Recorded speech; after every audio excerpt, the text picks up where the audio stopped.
The iQOO 9 SE is here.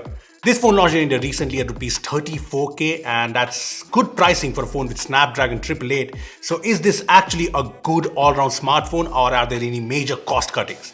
What are the upgrades from the iQOO 7? Well, the truth is this does seem like a very solid value for money smartphone.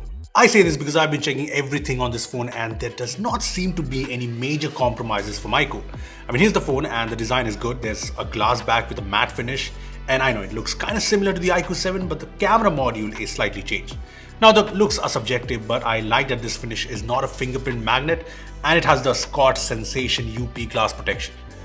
Apart from that, the frame is plastic and the phone is fairly sleek at 8.3mm thickness, and the weight is also fine at 197 grams. A couple of points to note: there's no microSD slot here, no wireless charging, and there's also no headphone jack, but iQOO does bundle this headphone jack dongle in the box. Anyway, there's a USB-C port at the bottom and that's USB 2.0.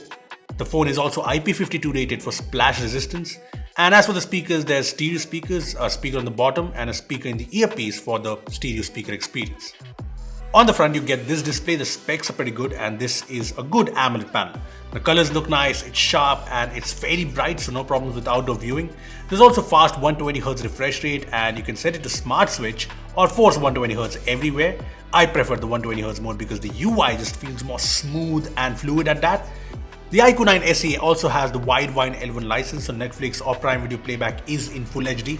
There's also said to be HDR support, but I could not see the HDR tag in Netflix or Prime Video. Now, a lot of you asked us to check for any tint issues in the screen. Now, I did not notice any major tint issues, but here's a shot showing you the display from an angle, so have a look. Anyway, the front also has the in-screen fingerprint scanner, which is fast enough. So the design and display are what you expect in this price range, but the chipset is what makes things interesting.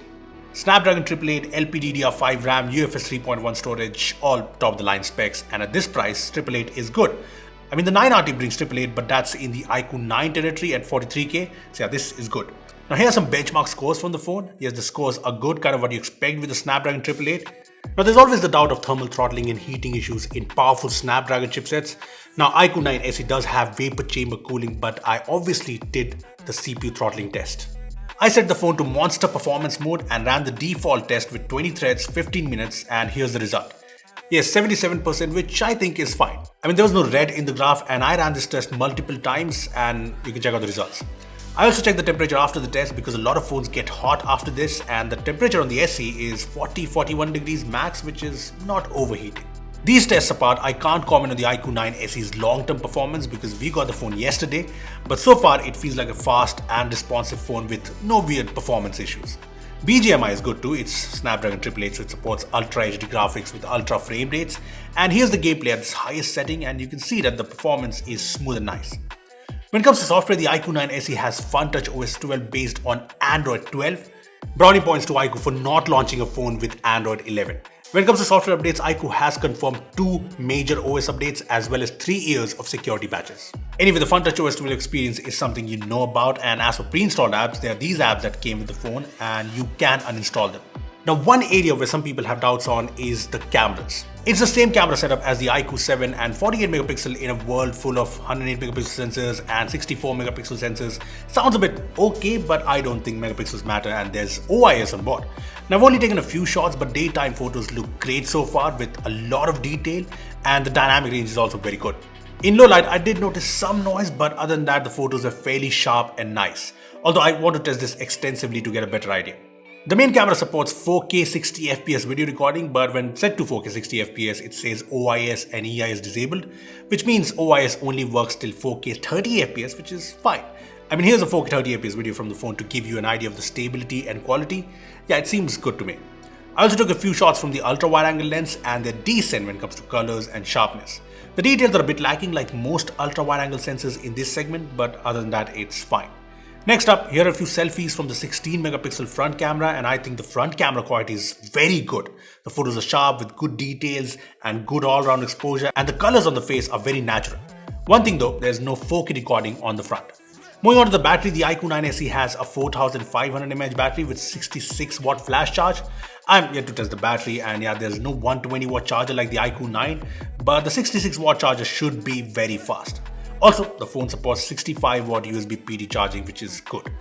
Lastly, a few things to note: the iQOO 9 SE has 8 5G bands, and I checked for carrier aggregation and does support that. Also, it has most of the important sensors you expect in a phone at this price. To conclude things, like I said at the start, the iQOO 9 SE does seem like a great value for money smartphone.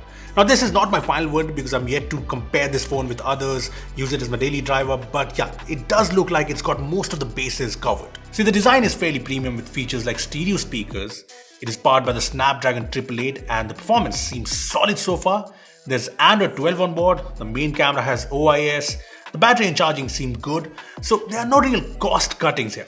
I mean, if I have to nitpick, I can say that there's no telephoto lens, the frame is plastic, but at 34K, I would still say this seems like a good all-round smartphone. What do you guys think of the iQOO 9 SE? Comment down below your thoughts on this new phone. Also, give this video a like because that's very important for, our morale. Give a like. Also, share this video, subscribe to our channel for more amazing tech videos. And yeah, thanks for watching. I will see you in the next one. Gotta go watch the Batman. Did you know that this button can save your life?